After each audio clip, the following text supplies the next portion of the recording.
गंगा जी यहाँ बिहार से बहते हुए ही बंगाल तक पहुंचती है। एक एक घुसपैठिए को चुन चुन कर बाहर निकालेंगे।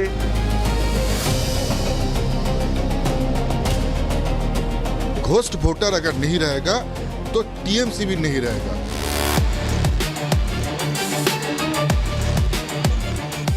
ममता बनर्जी नॉन कोऑपरेशन कर रहा है।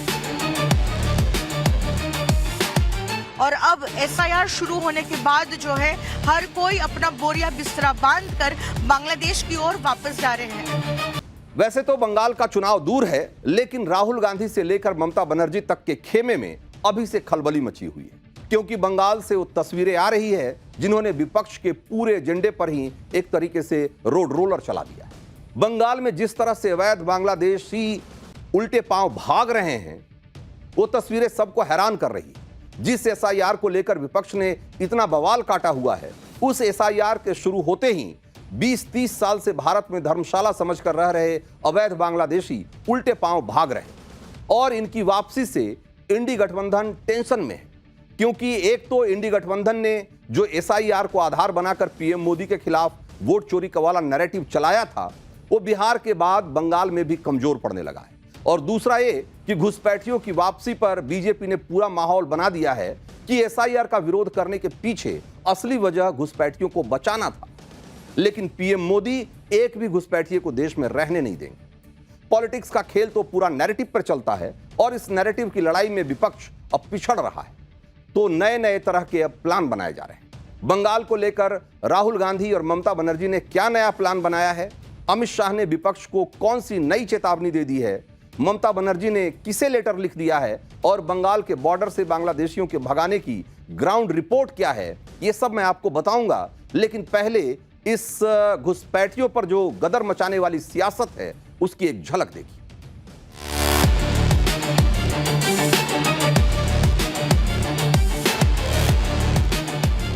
गंगा जी यहाँ बिहार से बहते हुए ही बंगाल तक पहुंचती है। एक एक घुसपैठिए को चुन चुन कर बाहर निकालेंगे।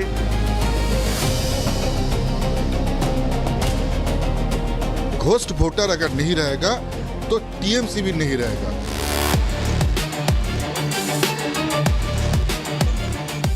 ममता बनर्जी नॉन कोऑपरेशन कर रहा है।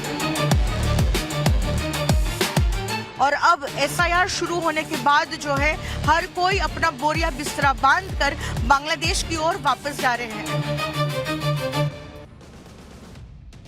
तो जिस ग्रैंड तरीके से मोदी और नीतीश की जोड़ी ने बिहार को जीता है, उससे बंगाल में ममता बनर्जी की टेंशन बढ़ गई, क्योंकि बंगाल ही है कुछ ऐसे गिने चुने राज्यों में से जहां बीजेपी अभी तक सरकार नहीं बना पाई, जहां ममता बनर्जी कई बार बीजेपी को रोक चुकी। ऐसे मजबूत ट्रैक रिकॉर्ड के बाद भी इस बार ममता बनर्जी पूरी तरीके से पैनिक मोड में दिखाई दे रही। ममता बनर्जी ने कल ही चुनाव आयोग को एक लेटर लिख दिया और यह कह दिया कि हालात काफी बिगड़ गए हैं, तुरंत एसआईआर को रोकिए।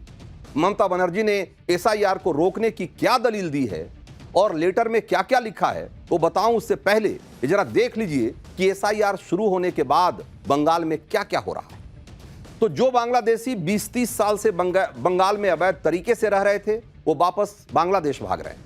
हर दिन बंगाल के बॉर्डर पर सैकड़ों घुसपैठिए वापस बांग्लादेश भागने के लिए जमा हो रहे हैं। बीएसएफ के जवान एक एक की पहचान करके उन्हें बांग्लादेश गार्ड को सौंप रहे हैं, और इनमें से कुछ लोगों के पास तो आधार कार्ड, वोटर आईडी सब कुछ है। कुछ लोग तो वोट भी डाल चुके हैं, लेकिन चेकिंग में पकड़े जाने के डर से अब वापस बांग्लादेश भाग रहे हैं। जब से एसआईआर शुरू हुआ है, तब से बंगाल के नॉर्थ 24 परगना स्थित हकीमपुर बॉर्डर जो है, वहां करीब 1600 बांग्लादेशी उस बॉर्डर से वापस लौट चुके। तो आपको पश्चिम बंगाल के हकीमपुर बॉर्डर से लेटेस्ट रिपोर्ट दिखाता हूं। देखिए वहां कैसे पिछले कुछ दिनों से बांग्लादेश लौटने वालों की भीड़ लगातार बढ़ती जा रही है। पश्चिम बंगाल के उत्तर 24 परगना के स्वरूप नगर में हमारी मौजूदगी है फिलहाल, और हम पहुंचे हैं हकीमपुर चेक पोस्ट पर। भारत बांग्लादेश की अंतर्राष्ट्रीय सीमा इसी इलाके में है और हम आपको दिखा रहे हैं किस तरह से ये तमाम लोग जो आप हमारे पीछे देख रहे हैं, ये वो बांग्लादेशी नागरिक है जो पश्चिम बंगाल के अलग अलग हिस्सों में अवैध तरीके से रह रहे थे। ये सारे लोग अनडॉक्यूमेंटेड है क्योंकि बिना किसी भी वैलिड दस्तावेज के भारत में प्रवेश किया था, कई सालों से रह रहे थे और काम भी कर रहे थे। और अब एसआईआर शुरू होने के बाद जो है हर कोई अपना बोरिया बिस्तरा बांध कर बांग्लादेश की ओर वापस जा रहे हैं। आप देख सकते हैं किस तरह से बच्चे, पुरुष, महिलाएं, बुजुर्ग, हर कोई जो इतने सालों से पश्चिम बंगाल के अलग अलग हिस्सों में अवैध तरीके से रह रहा था, वो अब एसआईआर के डर से किस तरह से अपने देश को वापस जा रहे हैं। और हमारे पीछे ही आप देख रहे हैं बीएसएफ पोस्ट। पिछले 4 दिनों में हमने देखा है किस तरह से बैच वाइज हर दिन जो है करीब करीब 100 से 150 लोगों को उनका बायोमेट्रिक रिकॉर्ड करके और उनके कोई क्रिमिनल एंटीसीडेंट्स है कि नहीं ये चेक करने के बाद जो है उस तरफ भेजा जा रहा है जहां पर बॉर्डर गार्ड्स बांग्लादेश को हैंडओवर किया जा रहा है। तो उत्तर 24 परगना जिले का हकीमपुर बॉर्डर पश्चिम बंगाल का वही बॉर्डर है जहां से बांग्लादेशियों की सबसे ज्यादा घुसपैठ भारत में होती रही है। बाकी कई बॉर्डर इलाके ऐसे भी हैं जो जहां से 4 नवंबर के बाद बांग्लादेशियों के भागने की तस्वीरें आ रही हैं। लेकिन हकीमपुर बॉर्डर एक तरीके से प्रतीक बन गया है कि कैसे पश्चिम बंगाल बांग्लादेशी घुसपैठियों से भरा पड़ा है। ऐसे गंभीर सवालों के बीच ममता बनर्जी एसआईआर पर अलग दलील दे रही हैं। उन्होंने बंगाल में एसआईआर रोकने के लिए दूसरी चिट्ठी चुनाव आयोग को भेजी है और जिसमें उन्होंने क्या लिखा है जरा देखिए। उन्होंने लिखा कि एसआईआर को जिस तरह अधिकारियों और आम लोगों पर थोपा जा रहा है ये न सिर्फ अव्यवस्थित है बल्कि खतरनाक भी है। जिस काम को करने में 3-3 साल लग जाते हैं उसको 2 महीने में करवाया जा रहा है। इसके लिए बीएलओ पर दबाव बनाया जा रहा है, धमकाया जा रहा है और इतना धमकाया जा रहा है कि वो रोजमर्रा का अपना काम भी नहीं कर पा रहे।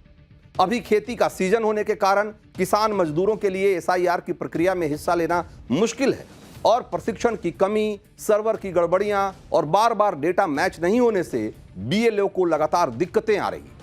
4 दिसंबर तक सही डेटा अपलोड करना बिल्कुल नामुमकिन है और इससे सही वोटर का नाम सूची से कट सकता है। एसआईआर के तनाव के कारण बीएलओ की मौत हो रही है, उनके सुसाइड के मामले भी सामने आ रहे हैं। ये सब कुछ ममता बनर्जी ने जो चुनाव आयोग को चिट्ठी लिखी है उसमें उन्होंने लिखा है।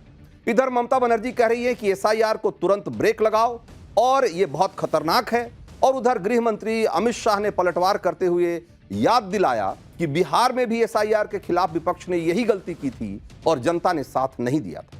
सुनिए एक बार अमित शाह। दुर्भाग्य की बात है कुछ राजनीतिक दल एक घुसपैठिया हटाओ का जो अभियान है इसको निर्बल करने में लगे हैं और वो राजनीतिक दल चुनाव आयोग द्वारा जो एसआईआर की प्रक्रिया चल रही है, मतदाता सूची का शुद्धिकरण जो चल रहा है, इसका खिलाफत कर रहे हैं। मैं आज इस हीरक जयंती समारोह में बहुत स्पष्ट करना चाहता हूं कि हम इस देश में से एक एक घुसपैठिए को चुन चुन कर बाहर निकालेंगे, ये हमारा प्रण है। मैं आगाह भी करना चाहता हूं उन राजनीतिक दलों को जो घुसपैठियों के संरक्षण में लगे हैं। बिहार के चुनाव देश की जनता का मैंडेट है और वो मैंडेट घुसपैठियों की उपस्थिति के खिलाफ। जो दल घुसपैठियों को सुरक्षित करने के लिए, मतदाता सूची में सुरक्षित करने के लिए काम कर रहे हैं, उनको ज्ञात होना चाहिए कि देश की जनता कभी ऐसे इरादों का समर्थन नहीं करेगी। तो इस बार पलटवार से स्पष्ट है कि बंगाल में इस वक्त एसआईआर और घुसपैठिए के मुद्दे पर बीजेपी और टीएमसी बिल्कुल आमने सामने है। टीएमसी कह रही है कि एसआईआर से बीएलओ प्रेशर में आकर जान दे रहे हैं, एसआईआर को रोको, और वहीं बीजेपी कह रही है कि बीएलओ पर कोई वर्क प्रेशर नहीं है बल्कि टीएमसी का प्रेशर है। टीएमसी का तर्क है कि एसआईआर जल्दबाजी में किया जा रहा है, इसे जेन्युइन वोटर के नाम इससे कट सकते हैं, जबकि बीजेपी कह रही है कि एसआईआर की वजह से घुसपैठिए वोटर लिस्ट से बाहर हो रहे हैं, इसलिए ममता बनर्जी इसका विरोध कर रही है। सुनिए कि कैसे बीजेपी नेता ममता बनर्जी को घेर रहे हैं। ये कह रहे हैं कि घुसपैठियों की वापसी से ममता बनर्जी के आंसू निकल रहे हैं। बंगाल में एसआईआर होगा। बंगाल में जंगल राज को समाप्त किया जाएगा। अब बंगाल से बांग्लादेशी और रोहिंग्या मुसलमानों को निकाला जाएगा।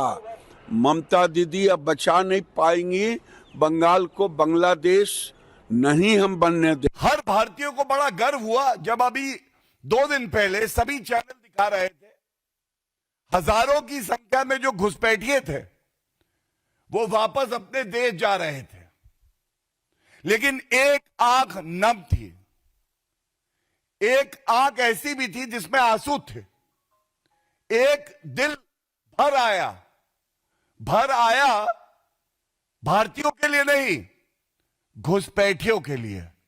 और वो व्यक्ति आदरणीय ममता बनर्जी जी थी। उनको लगा ये तो मेरा वोट भाग रहा है। तो बीजेपी और टीएमसी की जंग में एक बड़ा मुद्दा बीएलओ यानी कि बूथ लेवल ऑफिसर की मौत का भी है, जिसको लेकर टीएमसी का यह कहना है कि बीएलओ पर चुनाव आयोग ने इतना काम लाद दिया है कि वो वर्क प्रेशर में जान दे रहे हैं। हालांकि बीजेपी का तर्क है कि बीएलओ टीएमसी माफिया से असल में डरे हुए हैं। बीजेपी का कहना है कि बीएलओ की मौत को लेकर ममता बनर्जी बिल्कुल झूठ बोल रही हैं। बीजेपी का आरोप यह भी है कि टीएमसी के गुंडे असल में बीएलओ को धमका रहे हैं। बीएलओ राज्य सरकार के कर्मचारी हैं और उस पर टीएमसी के गुंडे बेवजह दबाव बना रहे हैं।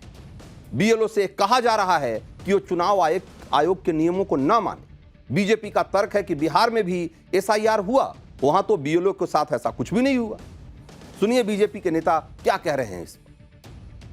लेकिन जिस तरह से ममता बनर्जी और तृणमूल कांग्रेस इसको साबोटेज करने का प्रयास कर रहा है, बीएलओ का ऊपर प्रेशराइज कर रहा है कि गलत तरीके से जो लोगों का नाम नहीं रहना चाहिए वोटर लिस्ट में, उन लोगों का नाम रखने के लिए प्रेशराइज कर रहा है बीएलओ को, और जिस कारण से बीएलओ दूसरा रास्ता चुन रहा है। इसके लिए किसी को अगर जिम्मेदार ठहराया जाए तो वो ममता बनर्जी और ममता बनर्जी की पार्टी तृणमूल कांग्रेस है। ये जो है घोस्ट वोटर अगर नहीं रहेगा तो टीएमसी भी नहीं रहेगा। तो ममता बनर्जी प्रेशर बना रही हैं, एसआईआर पर सवाल उठा रही है, लेकिन चुनाव आयोग ने भी मैसेज दे दिया है कि वो किसी दबाव में नहीं आने वाला। चुनाव आयोग ने बंगाल में 7 बीएलओ को सस्पेंड कर दिया है। इन्यूमरेशन फॉर्म को सही तरीके से अपलोड नहीं करने की वजह से ये एक्शन लिया गया है। साथ ही चुनाव आयोग ने यह स्पष्टीकरण भी दिया है कि ये जो ममता बनर्जी कह रही हैं कि बहुत प्रेशर है बीएलओ पे, इस तरह की कोई बात नहीं है। उन्होंने कहा कि अगर एवरेज देखा जाए औसत, तो एक बीएलओ को 1 महीने में यानी कि 30 दिन में उसको एवरेज 913 वोटर का इन्यूमरेशन फॉर्म भरना है। और उस हिसाब से अगर आप देखेंगे तो रोज का उसको 30 वोटर का सिर्फ वेरिफिकेशन करना है, यानी कि देखा जाए एक एवरेज तो 8 से 9 घर जाना है उसको। तो भाई अगर आप रोज अगर 8-9 घर जा रहे हैं, 30 वोटर का वेरिफिकेशन आपको करना पड़ रहा है रोज, तो ये कौन सी बड़ी बात है? ये क्यों अपने आप में इतना बड़ा वर्क प्रेशर है कि जिसके लिए कोई सुसाइड कर लेगा? ये सवाल जो ममता बनर्जी उठा रही हैं उसको लेकर चुनाव आयोग का ये स्पष्टीकरण है। और इस बीच ममता बनर्जी की तरह बीजेपी भी चुनाव आयोग के पास पहुंच गई है और बीजेपी ने आरोप यह लगाया है कि ममता बनर्जी एसआईआर को रोकने के लिए तरह तरह के बाधा खड़ा कर रही हैं। राज्य की मशीनरी उनकी सहयोग नहीं कर रही है। बंगाल में बीजेपी के वरिष्ठ नेता ने चुनाव आयोग के अधिकारियों से मुलाकात करके अपनी आपत्ति दर्ज करवाई। शुवेंदु अधिकारी ने मुख्य चुनाव आयुक्त ज्ञानेश कुमार को लेटर भी लिखा है और उन्होंने लिखा कि बंगाल में जो नेता विपक्ष शुवेंदु अधिकारी है, उन्होंने कहा कि साल 2003 में बंगाल में एसआईआर हुआ था और साल 2004 के लोकसभा चुनाव में ममता बनर्जी की पार्टी जीती थी। तो क्या अब ममता बनर्जी अपनी ही जीत पर सवाल उठाएंगी? इसी तरीके से शुवेंदु अधिकारी ने यह भी कहा कि बंगाल में 13,25,000 संदिग्ध नाम हैं जिनकी लिस्ट वो चुनाव आयोग को सौंप चुके हैं। सुनिए बंगाल में बीजेपी के बड़े नेता शुवेंदु अधिकारी ममता बनर्जी पर क्या आरोप लगा रहे हैं। जिस तरीके से ममता बनर्जी नॉन कोऑपरेशन कर रहा है, बीएलओ का रेम्यूनरेशन का फाइल फाइनेंस में पेंडिंग है, उसका बाद आपका डाटा एंट्री ऑपरेटर प्रोवाइड नहीं किया है, और पश्चिम बंगाल में थर्ड पार्टी जो सरकार का लोग नहीं है वो भी डाटा एंट्री कर रहा है। खास करके वेबल्स जो बीएसके का एम्प्लॉय है, टीएमसी का सब कैडर है। ये सब धांधली बंद होना चाहिए। तो बंगाल में एसआईआर को रोकने के लिए ममता बनर्जी हर पैतरा आजमाने को तैयार है, फिर चाहे इसके लिए कितने ही लेटर लिखना हो, कितनी ही रैली क्यों ना करना हो। ममता बनर्जी इस लड़ाई में पीछे हटने के मूड में नहीं है। टीएमसी ने आगे की तैयारी भी कर ली है, पूरी प्लानिंग भी कर ली है। सोमवार को टीएमसी के महासचिव अभिषेक बनर्जी 10,000 पार्टी वर्कर्स को संबोधित करेंगे और पार्टी कार्यकर्ताओं से एसआईआर पर बात करेंगे। इसके अलावा मंगलवार को ममता बनर्जी नॉर्थ 24 परगना जिले में रैली करेंगी, जहां पर की सबसे ज्यादा अवैध बांग्लादेशियों के वापस लौटने की खबरें जहां से आ रही है। ममता बनर्जी मतुआ समुदाय के स्ट्रॉन्ग होल्ड बनगांव में भी रैली करेंगी। वो एसआईआर के मुद्दे पर मतुआ समुदाय को संबोधित करने वाली है। मतुआ समुदाय की बंगाल की पॉलिटिक्स में बहुत अहमियत है और यह माना जाता है कि बंगाल की करीब 11 लोकसभा सीटें ऐसी हैं जहां मतुआ समुदाय के लोग निर्णायक होते हैं, उनका वोट बहुत मायने रखता है। एसआईआर सिर्फ बंगाल ही नहीं बल्कि देश के 12 और राज्यों में हो रहा है। इसमें यूपी भी शामिल। यूपी में अखिलेश यादव भी एसआईआर पर सवाल उठा रहे हैं। अखिलेश यादव को एसआईआर की टाइमिंग से दिक्कत है। अखिलेश यादव कह रहे हैं कि ये वक्त कम है और इसके लिए और वक्त मिलना चाहिए था। एक बार अखिलेश यादव को सुनिए जरा। एसआईआर में समय मिलना चाहिए। और देखिए कितनी सूझबूझ वाली बीजेपी पार्टी है जो चुनाव उससे मिली हुई है कि जिस समय सबसे ज्यादा शादियां हैं, सबसे ज्यादा लोग व्यस्त हैं शादियों में, तब एसआईआर यूपी में चल रही है। और जब शादियां होती हैं तो लोगों को अपना काम भी होता है, शादियों में शामिल भी होना है। तो हमारी मांग यही रहेगी कि जब एसआईआर करा ही रहे हैं और हमारा कोई विरोध नहीं उसमें, लेकिन समय तो बढ़ना चाहिए।